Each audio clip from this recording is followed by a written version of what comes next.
మళ్ళీ ఈరోజు కూడా అదే జరుగుతుంది. 2029 వచ్చే నాటికి వచ్చేసరికి చంద్రబాబు నాయుడు చెయ్యని హామీలను మోసం చేసిన పరిస్థితులను ప్రజలు ఏ స్థాయిలో గుర్తుపెట్టుకొని మళ్ళీ మనల్ని ఆశీర్వదిస్తారు అని అంటే చంద్రబాబు నాయుడుకు సింగిల్ డిజిట్లలోనే నెంబర్స్ వచ్చే పరిస్థితి కూడా ఆ రోజు కూడా దూరంగా లేదు. ఇది వాస్తవం. ఈరోజు మనం చేసిన మంచి ఎక్కడికి పోలేదు. మనం విశ్వసనీయతతో చేసిన రాజకీయాలు కూడా ఎక్కడికి పోలేదు. ప్రజలకు మళ్ళీ దగ్గరయ్యే కార్యక్రమాలు, ప్రజలకు తోడుగా ఉండే కార్యక్రమాలు, ప్రజల తరపున పోరాటం చేసే కార్యక్రమాలు కూడా జరుగుతాయి. అసెంబ్లీలో బహుశా మనం చేయగలిగింది తక్కువే ఉంటుంది. ఎందుకంటే మనకు వచ్చిన సంఖ్యాబలం కూడా చాలా తక్కువే.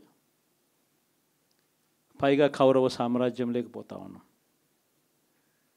ఏకంగా స్పీకర్ పదవికి తీసుకోబోయే వ్యక్తి ఎంత సిగ్గు లేకుండా సోషల్ మీడియాలో వైరల్ అవుతూ ఉంది. వాళ్ళు మాట్లాడుతూ ఉన్న మాటలు. ఒకడంటాడు జగన్ ఓడిపోయాడు, ఇంకా చనిపోలేదు అని ఒకడు అంటాడు. ఇంకా చావలేదు అని ఒకడు అంటాడు. ఇంకొకడు అంటాడు చచ్చేదాకా కొట్టాలి అని ఇంకొకడు అంటాడు. నిజంగా ఇలాంటి కౌరవ సామ్రాజ్యంలోకి మనం పోతా ఉన్నాం. ఆ వ్యక్తి ఇప్పుడు స్పీకర్ కాబోతున్నాడట. ఇలాంటి పరిస్థితుల మధ్య ఆ కౌరవ సామ్రాజ్యంలో అసెంబ్లీలో ఏదో మనం చేయగలుగుతామని చెప్పి నాకైతే నమ్మకం లేదు. కానీ పాపాలు పండే కొద్దీ ప్రజలతో కలిసి ప్రజల మధ్య నిలబడి పోరాటం చేసే కార్యక్రమాలు అయితే రాబోయే రోజుల్లో ముమ్మరంగా స్పీడ్ అందుకుంటాయి. అదే జగన్ పరిపాలనలో కులం చూడలేదు, మతం చూడలేదు, ప్రాంతం చూడలేదు, చివరికి ఏ పార్టీకి ఓటు వేశారని కూడా చూడలేదు. ప్రతి పథకాన్ని డోర్ డెలివరీ చేయించాడు జగన్, మన వైఎస్ఆర్ కాంగ్రెస్ పార్టీ. కానీ ఈరోజు కేవలం వాళ్ళ పార్టీకి ఓటు వేయలేదు అన్న ఒకే ఒక్క కారణంతో ఏకంగా మనుషులను కొడతా ఉన్నారంటే, ఆస్తులను ధ్వంసం చేస్తూ ఉన్నారు అని అంటే, ఓటు వేయని వారిని అవమానిస్తూ ఉన్నారు అని అంటే, నిజంగా ప్రతి గ్రామంలోనూ ఇంత అన్యాయంగా వ్యవహరిస్తున్నారు అని అంటే శిశుపాలని పాపాలు పండడం చాలా వేగంగా పడతా ఉన్నాయి. పాపాలు పడ్డే కార్యక్రమాలు ఎప్పుడు చూడల.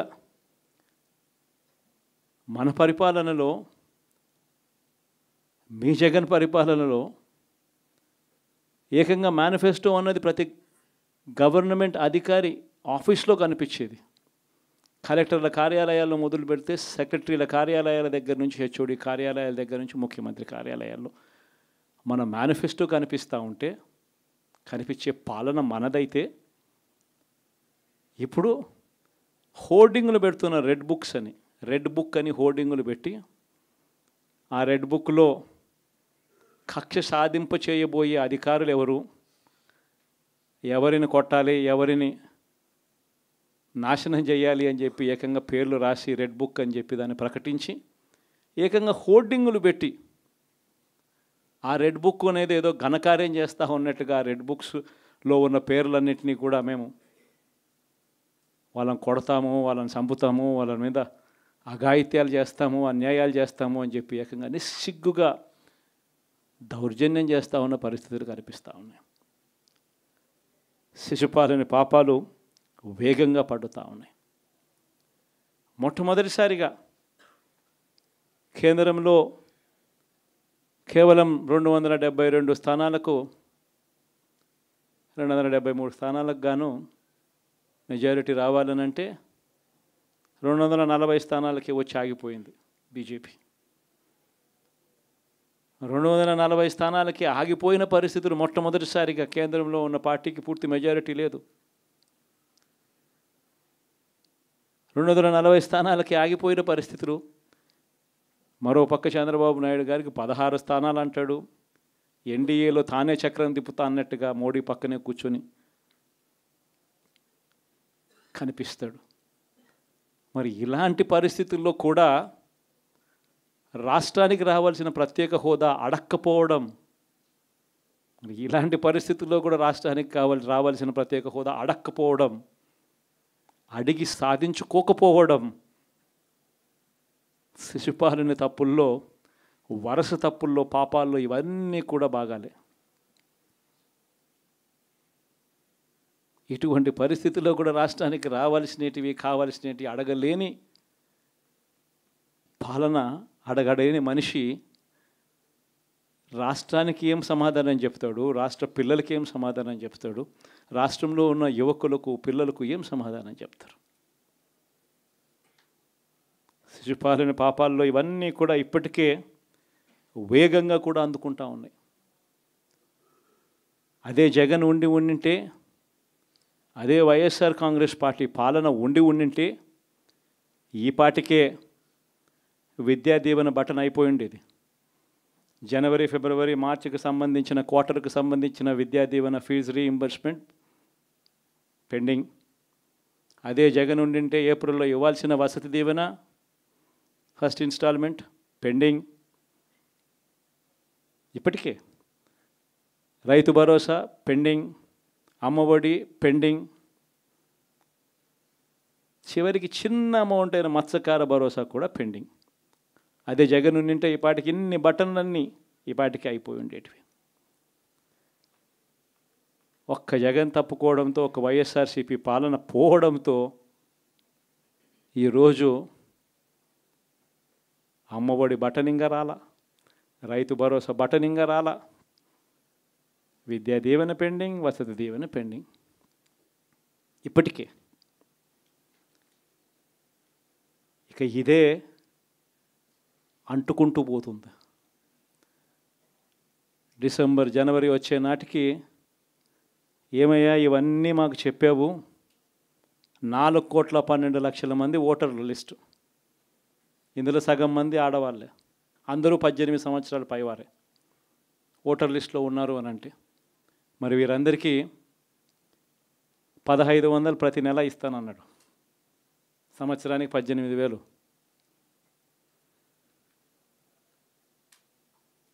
ఇందులో పెన్షన్లు తీసుకునే వాళ్ళు ఒక 30 లక్షల మందిని బహుశా ఆడవాళ్ళకి పక్కన పెట్టినా కూడా 60 సంవత్సరాల పైన ఉన్న వాళ్ళు అని పక్కన పెట్టినా మిగిలిన 1,80,00,000 మంది ఎదురు చూస్తున్నారు. అప్పుడే చంద్రబాబు వచ్చేసాడు, చాలా రోజులు అయిపోయింది, ఇంతవరకు మాకు రావాల్సిన 1,500 నెల నెల ఇస్తానన్న 1,500 ఇంకా రాలేదేమో అని చెప్పి రైతులు ఎదురు చూస్తూ ఉన్నారు. 20,000 పెట్టుబడి సాయంగా ఇస్తానన్నాడు, అది ఏమవుతుందని. దాదాపు 1,000,000 మంది పిల్లలు పైగా ఉంటారు, బళ్ళకు పోయే పిల్లలందరికీ ఇస్తామన్నాడు. అమ్మఒడి కింద వాళ్ళ పథకం ఏదైతే నేను దాని కింద 15,000 అని చెప్పి ఆ తల్లులకు 15,000 కోట్లు, దానికి వెయిట్ చేస్తూ ఉన్నారు. ఇవన్నీ వెయిట్ చేస్తూ ఉన్నారు. ఇవన్నీ ఏవి కూడా అడుగులు ముందును పడని పరిస్థితి. ఇవన్నీ కూడా డిసెంబర్, జనవరికి వచ్చేసరికి అన్నీ కూడా ఊపందుకుంటాయి, వేడందుకుంటాయి. హనీమూన్ పీరియడ్ అనేది ఆగిపోతుంది. వైఎస్ఆర్ కాంగ్రెస్ పార్టీ చేయాల్సిన పనులు చెప్తా ఉన్నా. ఈ ఓడిపోయాము అన్న ఈ భావన మనసులో నుంచి తీసేయండి. మనం చేసిన మంచి ప్రజల్లో ఇంకా ఉంది, ప్రతి ఇంట్లో గుర్తుంది, ప్రతి కుటుంబంలోనూ మనం చేసిన మంచి ఎక్కడికి పోలేదు. ప్రతి ఇంటికి మనం తలెత్తుకొని పోగలుగుతాం, తల దించుకొని కాదు, చెప్పిన పని చేయక కాదు, చెప్పిన పని చేసి తలెత్తుకొని పోగలుగుతాం ప్రతి ఇంటికి కూడా మనం. కేవలం చంద్రబాబు నాయుడు ప్రలోభాలకు మోసపోయిన పరిస్థితుల మధ్య మనకు అంతో ఇంతో అపజయం ఏదైనా జరిగిందేమో. ఆ మోసాలు ఎప్పుడైతే మోసాల కింద తేటతెల్లం అవుతాయో, ప్రజల్లో ఆ సింపతి, మన పట్ల ప్రేమ, ఆయన పట్ల కోపం రెండూ కూడా ఏకమవుతాయి. మనల్ని గొప్ప గొప్ప మెజారిటీలతో మళ్ళీ మనల్ని తీసుకొస్తారు. సో మనం చేయాల్సింది ఏమిటి అని అంటే, ప్రజల మీద మనం కోప్పడాల్సిన అవసరం లేదు, పని లేదు. మోసపోవడం అన్నది ఒక్కొక్కసారి జరుగుతూ ఉంటాయి. మోసపోయిన వాళ్ళకందరికీ కూడా మనం అండగా ఉన్నాము అన్న భరోసా ఇవ్వడం మనం చేయాల్సిన పని. మరీ ముఖ్యంగా మన కార్యకర్తలను మనకు తోడుగా ఉండడం, ఇది మాత్రం ఖచ్చితంగా చెప్తా ఉన్నా. ఇష్టం వచ్చినట్టుగా ఎప్పుడు చూడని విధంగా ఈరోజు కార్యకర్తల మీద దాడులు జరుగుతూ ఉన్నాయి. పార్టీ సానుభూతి పరుల మీద దాడులు జరుగుతూ ఉన్నాయి. పార్టీకి ఓటు వేయలేదు అని ఓటు వేసిన వారిని మీద దాడులు జరుగుతూ ఉన్నాయి. కొన్ని చోట్ల అవమానాలు, ఆస్తుల నష్టాలు, దాడులు, దెబ్బలు తగలడము, ప్రాణాలు కోల్పోవడం కూడా కొన్ని చోట్ల చేశాం. వీళ్ళందరికీ కూడా నేను మీ అందరికీ కూడా నేను చెప్పేది ఒకటి, వీళ్ళందరికీ భరోసా ఇవ్వాలి.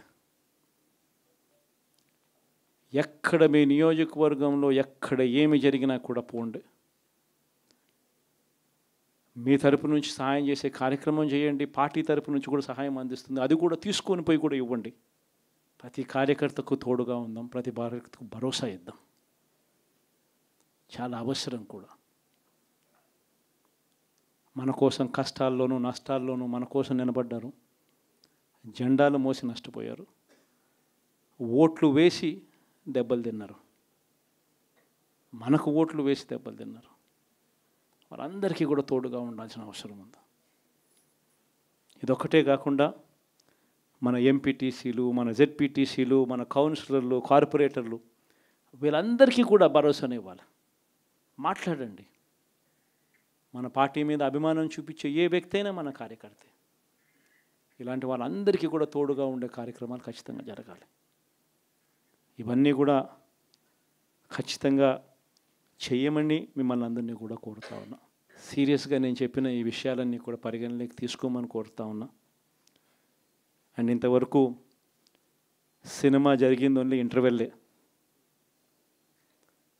శకుని పాచికల్లో కౌరవులు పాండవుల మధ్య యుద్ధం కూడా గమనిస్తే శకుని పాచికలు అనే సబ్జెక్టు ఓన్లీ ఇంటర్వెల్లే. అప్పుడు శ్రీకృష్ణుడు సమక్షంలోనే జరుగుతుంది. శ్రీకృష్ణుడు ఉండగానే పాండవులు ఓడిపోతారు, శకుని పాచికలతోనే ఓడిపోతారు. ఎప్పుడైనా కూడా మంచే గెలుస్తుంది, ధర్మమే గెలుస్తుంది, విశ్వసనీయతే గెలుస్తుంది, న్యాయం నిజం గెలుస్తుంది, ధర్మమే గెలుస్తుంది. మనం ధర్మం వైపునే ఉన్నాం, ధర్మంగానే రాజకీయాలు చేశాం, విశ్వసనీయతతోనే రాజకీయాలు చేశాం, తలెత్తుకొని ఉండే మాదిరిగానే రాజకీయాలు చేశాం.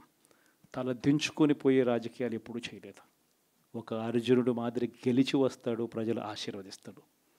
కాబట్టి ప్రతి ఒక్కరు ఇది గుర్తుపెట్టుకోండి.